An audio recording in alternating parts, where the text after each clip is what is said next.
আসসালামু আলাইকুম রহমতুল্লাহি বারাকাতু। আজকে আপনাদেরকে সুন্দর একটা সিঁড়ি নিয়ে আসলাম। সিঁড়ির কাজ নিয়ে কিছু কথা বলবো। যদি দেখেন ভিডিওটা শুনেন তাহলে অনেক কিছু শিখতে পারবেন আশা করি ইনশাল্লাহ।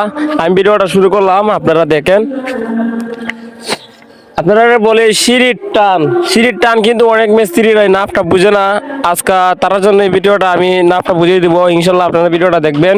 যদি আপনার সিঁড়িটা যদি লম্বা, যদি আমার এখানে সিঁড়ি লম্বা আছে 99 ইঞ্চি আছে লম্বায়, এমনি লম্বা 99 ইঞ্চি আছে। আমি দেখাই আপনাকে।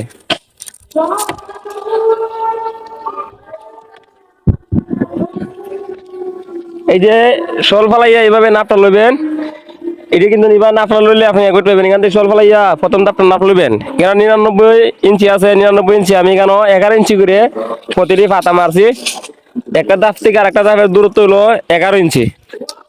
আর এখানে যে জায়গাটা আছে, এই জায়গাটা আপনার আছে 50 ইঞ্চি। 50 ইঞ্চিরে যদি আমি 10টা ভাগ করি তাহলে আমার 5 ইঞ্চি করে পড়ে। আমার প্রতিটা সিঁড়ির হাইট পড়বো 5 ইঞ্চি করে। এখানে আমার 10টা ধাপ আছে, 11 ইঞ্চি করে আমি দিছি। 10টা ধাপ আছে, 11 ইঞ্চি করে দিছি। প্রতিটি ধাপের হাইট পড়বো আমার 5 ইঞ্চি করে। তাইলে আমার এখানে আমি দুইটা জিনিস যদি আপনারা যদি সিঁড়ি করেন, যদি উচ্চতা যদি 60 ইঞ্চি হয়, 60 ইঞ্চি হলে 12টা যদি ধাপ দেন তাহলে 5 ইঞ্চি করে পড়বো। এই 6 ইঞ্চি করে পড়বো। 12টা ধাপ দিলে 6 ইঞ্চি করে পড়বো। আর যদি 10টা ধাপ দেন তাহলে হাইটটা বাইরে যায়, মানে ওই কোনা জায়গার মিলে সিঁড়ি হয়। জায়গা যদি একটু বেশি থাকে তাহলে সিঁড়ি সুন্দর হয়। তো আপনারা এই জিনিসটা ওই নাপ দিয়ে কাজ করবেন। আর একটা জিনিস আমি বুঝাই, ক্যামেরা নিয়ে একটা এই যে ওয়ার্ডসেলাপ কাকে বলে আমি জিনিসটা আপনারা বুঝাইতেছি। দিকে আকাশ না, এই যে নিচের যে হাইটটা আছে না, এই যে নিচের হাইটটা আছে না, এটারে বলে ওয়ার্ডসেলাপ। এই যে সিঁড়ির নিচের রুট থেকে যে নিচের জায়গাটা আছে না, এই জায়গাটারে বলে ওয়ার্ডসেলাপ। এই ওয়ার্ডসেলাপ জিনিসটা আমি আপনারা বুঝাই। ওয়ার্ডসেলাপ জিনিসটা হলো, যদি আপনি ইঞ্জিনিয়ারের ফর্মুলা হলো 6 ইঞ্চি দেওয়ার নেম, কারণ আপনি যদি এখানে 3 ইঞ্চি দেন, 4 ইঞ্চি দেন তাহলে কাজটা সঠিক হবে না। আপনি মিনিমামে 5 থেকে 5.5 ইঞ্চি রাখার চেষ্টা করবেন যদি 6 ইঞ্চি না রাখতে পারে। আর 6 ইঞ্চি রাখলে একবার ভালো, কাজটা অরিজিনাল হইলো। এই জিনিসটা আপনারা মাথায় রেখে কাজ করবেন। সিঁড়ির মেন জিনিসটা হলো রুক, ওয়ার্ডসেলাপ যেটা বলে। এই নিচের জায়গাটা ওয়ার্ডসেলাপটা আছে না, এটা হলো মেইন, সিঁড়ির মেইন। আপনি যদি এটার মধ্যে যদি ভুল করেন তাহলে ভাই সিঁড়ি ফাটল দিবে। এটা একবারে গ্যারান্টি, আজকে না দেয় 10 বছর পর হইলেও ফাটল দিবে। ঠিক কারণে বলছি এই জিনিসটা আপনারা গুরুত্ব দিয়ে কাজ করবেন। আর টেট বলে কাকে, রাইট বলে কাকে, এই জিনিসটা আমি বুঝতেছি। এই যে আপনার এমনি যে ফাতাটা ভাড়া দিবেন এটারে বলে টেট, আর এমনি যে হারা এটা হলো রাইট। রাইট কাকে বলে, টেট কাকে বলে? রাইটটা আপনার জায়গার মিলে, জায়গার অনুযায়ী আপনি রাইট হবে। আর টেটটা আপনার ব্যক্তিগত ব্যাপার। যদি চান যে 10.5 দেন, 10.5 দিতে পারবেন। যদি চান যে 11 ইঞ্চি দিতেন, 11 ইঞ্চি দিতে পারবেন। যদি চান 10 ইঞ্চি দিতেন, 10 ইঞ্চি দিতে পারবেন।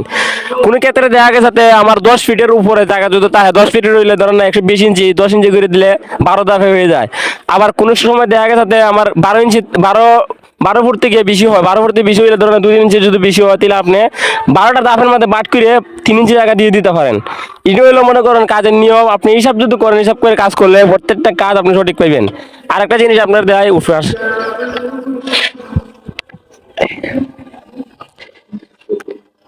এই যে দেখেন এখানে আমি আর একটা জিনিস আপনারা দেখাইতেছি। এদিকে ভিতরে এই যে কনসিলটা আছে না, এই কনসিলটা ব্যবহার করার আপনি চেষ্টা করবেন।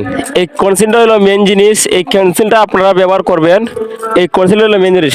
এখানে যাও, অবশ্যই এই জিনিসটা মাথায় রাখবেন, কনসিলটা যেন এই কলম থেকে এই কলমে যায়। কনসিলটা হলো মেন জিনিস, কনসিলটা আপনারা ব্যবহার করবেন। দেখেন আমি কনসিল ব্যবহার করছি। আর রডের বান্ডিং গুলো অবশ্যই ঠিক থাকতে হবে। রডের বান্ডিং গুলো যেভাবে, যেমন ধরুন আমি সিঁড়ির যে মেইন রডটা আছে না, এই সিঁড়ির মেইন রডটা আমি কিভাবে নিয়েছি, সিঁড়ির মেইন রডটা কিন্তু আমার বাইন্ডারের যে রডটা আছে না, বাইন্ডার রডটার উপরে আমার সিঁড়ির মেইন রডটা।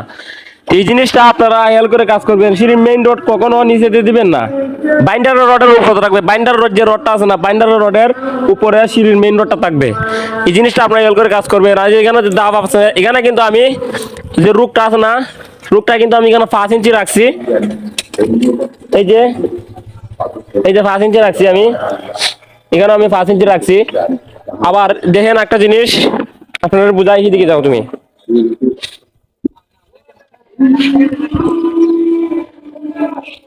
এই যে চান আর একটা জিনিস আমি আপনাদের দেখাইতাছি, এই যে শর্ট কলম দেখছেন নি, এই শর্ট কলমটা কিন্তু আমি একবারে ফিটিং করছি। বলতে সিঁড়ি ঢালাই করার পরে এখানে যে ঢালাইটা হবে, ঢালাইটা হওয়ার পর আমি শর্ট কলম দুটোটা একবার ঢালাই দিব। এই যে এটা পিনজোড়া বাইন্দি এটা ফিটিং করছি, সল করছি।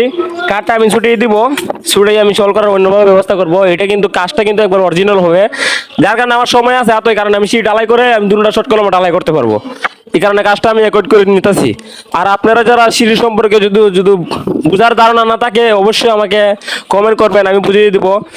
আর যেহেতু আমার কাছে ড্রয়িং আছে, আমি ইঞ্জিনিয়ারের ফর্মুলায় কাজ করছি, এই যে আমার কাছে ড্রয়িং আছে, এই ড্রয়িং অনুযায়ী আমি কাজ করছি। যেন একটা ইঞ্জিনিয়ার একটা বিল্ডিং করলে সে, আমি ওই যে সিঁড়ির যে ড্রয়িংটা আছে আমি এটা দেখাইতেছি আপনারা, দেখলেও তো বুঝতে পারবেন। এই যে সিঁড়ির যে কাজটা আছে না, এখানে আমার কনসিল ব্যবহার করার কথা বলছে, যে কনসিল এখানে 16 মিলি ছটা রড আছে আর 8 মিলি রিং দেওয়ার কথা বলছে। এই যে সিঁড়ির, আর এখানে যে রুকটা আছে না, আমি রুকটা আপনারা, এই যে তলের রুকটা আছে না, এই রুকটা তারা বলছে এখানে 6 ইঞ্চি দেওয়ার জন্য। তা আমি কিন্তু এখানে রুকটা আমি রাখছি 6 ইঞ্চির থেকে 200টা কম আছে। এই রুকটা 6 ইঞ্চি দেওয়ার জন্য বলছি, কেন এই যে 6 ইঞ্চি লেখা, এই যে 6 ইঞ্চি যে সেলাফ 6 ইঞ্চি রাখার কথা বলছি, কেন আমি 6 ইঞ্চি রাখছি। আর প্রত্যেকটা রড, মেইন রড 12 মিলি ব্যবহার করা বলছে 4 ইঞ্চি পরপর। আবার 10 মিলি যে রড আছে না, 10 মিলি রড বাইন্ডারের রড 6 ইঞ্চি পরপর কথা বলছি, কেন 6 ইঞ্চি পরপর ব্যবহার করার জন্য। আর এখানে আমার এই যে 16 মিলি রড দিছে 6 piece, 16 milli rod 16 mm, 6 piece rod, 8 mm ring, 8 mm ring 4 inch পরপর রিংটা পড়বে, এখানেও লিখে দিছে তারা। তা আপনারাও এটা মনে করেন ড্রয়িং দিলে, ড্রয়িং অনুযায়ী কাজ করলে পরে আপনি কাজটা একবার অরিজিনাল ভাবে শক্তিশালী হবে। আর দ্বিতীয় কথা হলো, আপনারা মনে করেন কোনো কিছু বুঝার না থাকলে বা বুঝতে না পারলে আমাকে অবশ্যই কমেন্ট করে বলবেন, আমি বুঝাই দিব ইনশাল্লাহ।